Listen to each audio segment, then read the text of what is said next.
at 93.5, 1590 WAKR. And time to go to film school with our good friend Joe Fortunato, film study professor with us. And today we're going to go back 1963 with a film that cost a whole lot of money, took a long time to make because of other variables, ended up being a hit, I guess. But let's see what Joe has to say. It's Cleopatra from 1963. Joe, good morning, my friend, and get into this iconic film for us. Good morning, Ray. Good morning, everybody. And yes, this is a film that was really too big for its own good, and it might even be too big for our segment today, because I have so much to talk about. It is Cleopatra from 1963, actually celebrating its 60th anniversary. It was released June 12th, 1963. Directed by Joseph Mankiewicz. Actually, he was the second director who finished the film. It stars, of course, Elizabeth Taylor, Richard Burton, and Rex Harrison. It won 4 Oscars for cinematography, art direction, effects, costumes, which you would expect on a big, lavish, epic scale. It was nominated for Best Picture, Best Actor for Rex Harrison, sound editing, and score. What can I say? To summarize this, a lot of bad choices by the studio, 20th Century Fox, a lot of worse luck just by, the film gods, a long, and serious illness for Liz Taylor.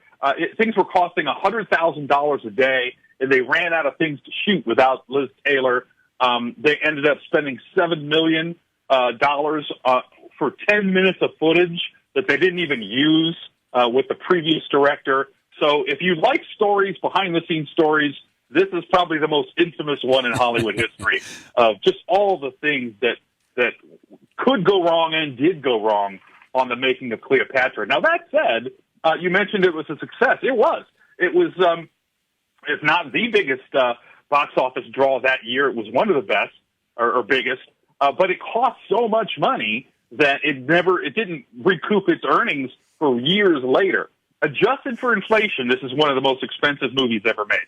Its budget then was $44 million, which is the equivalent of over $400 million today. And, we have a couple of blockbusters approaching that number, but that's still a lot of money for any film. Now, this was the first of 11 theatrical films that Liz Taylor and Richard Burton starred together. This is the film where they didn't meet. They actually met before, and Liz Taylor didn't like him, thought he was kind of a jerk. But this is the film where they kind of got together and fell in love, and that's a whole other side story on this film. They had a love-hate relationship, being married just a year after this film in March 1964. Then they divorced, then they got married again, and then divorced again. So it's it's one of those sort of epic Hollywood romances, if you will. Entire books have been written about this book or about this movie and the fiasco of Hollywood. There's a great making of documentary about the film if you're interested in more than I can tell you today. It's on the extras for the DVD, but you can also find it on YouTube if you just search "Making of Cleopatra." I think it's in 2 parts. But some other kind of interesting stuff just to kind of show you how this started. Fox became the first studio ever to pay a star $1 million for a single role. In fact, the sort of the joke or the Hollywood legend is that Liz Taylor was shooting a movie in London. She was in the tub, and her then husband, Eddie Fisher, came in with a phone call, said, "Hey, you got a phone call," and they said, "They want you to play Cleopatra." And she joked, saying, "Tell them I'll do it for $1 million," because she didn't really want to do it. And so they said, "Okay." So that was the largest ever. She ended up making about $7 million when you talked about cost overruns and delays, and you have to pay the actor when things are shut down. So that was part of the bloat as well. With us is film study professor Joe Fortunato. Joe, I think you're right. I was thinking as we were getting ready to come on today, you could almost do one of those Netflix mini series on the making of this film, right? I mean, you've got adulterous affairs, you've got sicknesses, you've got relocations, changes in directors. It's a whole series or movie within the movie. totally is. In fact, you give me a good idea. That's a really good idea. We should pitch that. But this is actually a film that did change the business because it was sort of one of the key factors in the disintegration of the old studio system, where now studios would pass the responsibility for production costs on to independent production companies instead of handling it themselves. It almost broke the studio. In fact, at one point, so much money was hemorrhaging, they had to shut down other productions, and the only film that Fox had in production was Cleopatra. It changed the the leadership of the studio. It was originally envisioned as a modest, for then, $2 million project starring Joan Collins, and she did a screen test, and I've seen the screen test. She's actually pretty good. But then it got big, and they brought on Liz Taylor, and the rest is kind of history. Joe Mankiewicz, who was the director that brought it home, was never really proud of the movie. He kind of only stayed because he was friends with Elizabeth Taylor. In fact, it was her that wanted him on board to fix it. He called it jokingly the 3 toughest pictures I ever made.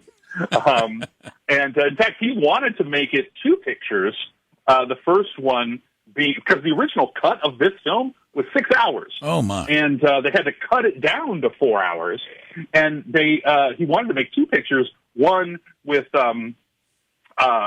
Caesar and Cleopatra, and then the next one with Antony and Cleopatra. But because the public was so enamored with the behind-scenes romance of Liz Taylor and Burton, they didn't want to wait, because if they would have done that, the second movie would have come out like a year or 2 later, and they might have been broken up by then. So because of that romance, it got scrunched together into one big, long movie. Joe, let me ask you this. You look at movies much differently than the average person does. You mentioned about the box office, and we talked about the behind the scenes, but there's probably a lot of people listening that maybe haven't seen it in quite some time, or maybe never seen 1963's Cleopatra. How do you rate this? Is this a good film?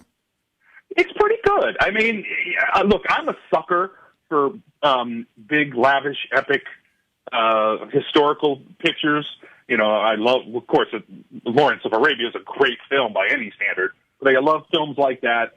I love sort of what they used to call sword and sandal epics of the 50s and things. I love the Ten Commandments and such. So I'm a little biased to this kind of a picture, but it's not a bad movie. I mean, they put in good performances by everybody. Considering the hardships that they had, they actually got something decent on screen. And like I said, it was, and I just was checking this, so it was one of the highest grossing movies of that year. When it got its money back was several years later, when ABC paid $5 million, which was then a record, to show the movie on television. So it was that TV deal that finally put the movie in the black. And just to kind of show you how, if you want to say cursed, maybe that's a little dramatic, but or just bad luck stricken this film was. There was Roddy McDowall is in this film. He does really a good job in a supporting role, and there was a clerical error by 20th Century Fox that cost him a Best Actor supporting role or a supporting nomination. The studio erroneously listed him as leading actor rather than supporting one. And when Fox asked the Academy to correct the error, they said, "We can't. We've already sent the ballot to the printer." So the studio screwed over Roddy McDowall for a possible Best Supporting Actor Oscar. Joe Fortunato, the film 1963's Cleopatra.